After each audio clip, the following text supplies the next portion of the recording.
क्या हुआ बाऊजी, किसका फोन था?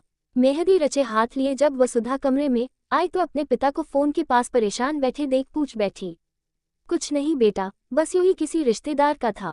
और तुम इधर उधर क्यों घूम रही हो बेटा? थोड़ा आराम कर लो, सारा दिन रस्मों रिवाज में बीतेगा तो थक जाओगी, आशुतोष जी ने प्यार से अपनी बिटिया का सर पुचकारते हुए कहा। पिता के स्नेह भरे स्पर्श से वसुधा की आंखें आज नम हो गई थीं। कल शादी के बाद वो इस स्पर्श को कितना याद करेगी। एक तरफ नए जीवन की शुरुआत की खुशी और दूसरी तरफ विदाई का गम। लड़की के जीवन का यही सत्य है। बेटा, तुम्हारी अनिकेत से बात तो होती है ना? पिता के इस सवाल से वसुधा थोड़ा शर्मा गई और सिर्फ गर्दन हिलाकर हाँ में जवाब दिया। उसने कुछ कहा तुमसे? आशुतोष जी ने फिर सवाल किया।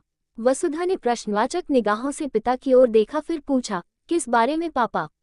अरे कुछ नहीं, जाओ तुम आराम करो, आशुतोष जी ने मुस्कुराते हुए कहा, लेकिन उनके चेहरे पर चिंता की लकीरें देखकर वसुधा को आशंका हो रही थी कि जरूर कोई बात है जो पापा खुलकर पूछ नहीं रहे, या फिर मुझे बताना नहीं चाहते। वसुधा का मन विचलित हो रहा था, लेकिन वो खुद भी खुलकर पूछ नहीं पा रही थी। शाम को इधर वसुधा दुल्हन का जोड़ा पहनकर तैयार हो रही थी और उधर अनिकेत भी सेहरा बांधे बारात के साथ तैयार था। वसुधा के घर में सारी तैयारी तो हो रही थी, लेकिन एक अजीब सी चुप्पी पसरी हुई थी। वसुधा ने माँ से पूछने की कोशिश की, लेकिन माँ ने भी कुछ नहीं बताया। बारात निकलने के समय वसुधा के पास अनिकेत का फोन आया तो वसुधा ने लपककर फोन उठाया। वसुधा, मैं आ रहा हूँ तुम्हें लेने। मेरी दुल्हन तैयार तो है ना?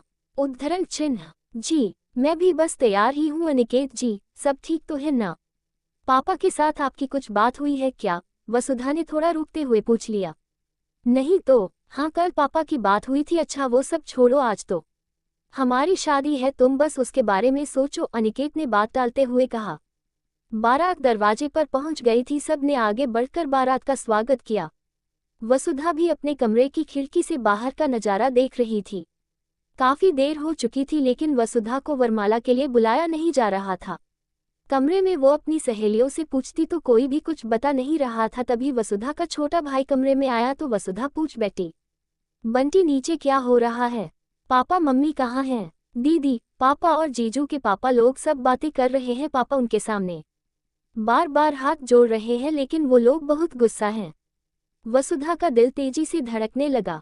अब उससे रोका नहीं गया और वो खुद ही नीचे पहुंच गई, जहां लड़के वाले और उसके पापा की बहस हो रही थी। दरवाजे पर ही वसुधा के पैर थिरक गए। वसुधा के पापा हाथ जोड़े गिड़गिड़ा रहे थे, समधी जी, मैं जल्दी ही कोई इंतजाम कर दूंगा, लेकिन अभी मेरी गुंजाइश नहीं है गाड़ी देने की। अनिकेत के पापा तनकर सामने खड़े थे। देखिए समधी जी, हमने पहले ही कह दिया था कि बहू हम तभी विदा करा के ले जाएंगे जब आप गाड़ी देंगे। अरे हमारे बेटे के लिए तो करोड़ों के रिश्ते आ रहे थे, लेकिन हमने फिर भी आपसे रिश्ता जोड़ा। यदि गाड़ी नहीं आई तो हम बारात वापस ले जाएंगे। सोच लीजिए आपकी कितनी बदनामी होगी। वसुधा के पापा ने अपनी पगड़ी उतारने लगे तो वसुधा से रोका नहीं गया। बस पापा, आपको कोई जरूरत नहीं ऐसे लोगों के सामने गिड़गिड़ाने की। अच्छा हुआ जो इनका असली चेहरा अभी ही सामने आ गया, वरना मुझे जीवन भर ऐसे परिवार का हिस्सा बनना पड़ता जहां मेरे पिता का कोई सम्मान नहीं होता। और हाँ अंकल जी, ये आपकी गलतफहमी है कि बदनामी सिर्फ लड़की वालों की होती है। अब वो जमाना गया कि लड़की वालों को जो चाहे वो कह दो। मेरे पिता ने मुझे इस काबिल बनाया है कि मैं सर उठाकर समाज में जी सकती हूँ। आप बस अपनी और अपने बेटे की फिक्र करें, क्योंकि ऐसे दहेज लोभियों के यहाँ कोई अपनी बेटी नहीं देना चाहेगा। वसुधा अपनी रौ में बोलती चली गई और सब उसका मुंह ताकते रहे। अनिकेत के पिता को उल्टे पांव वहां से खाली हाथ और खाली बारात लेकर वापस लौटना पड़ा। कुछ दिनों तक वसुधा के परिवार में भी एक सदमा सा बना रहा, लेकिन बेटी की इस बहादुरी पर उसके पिता को गर्व था।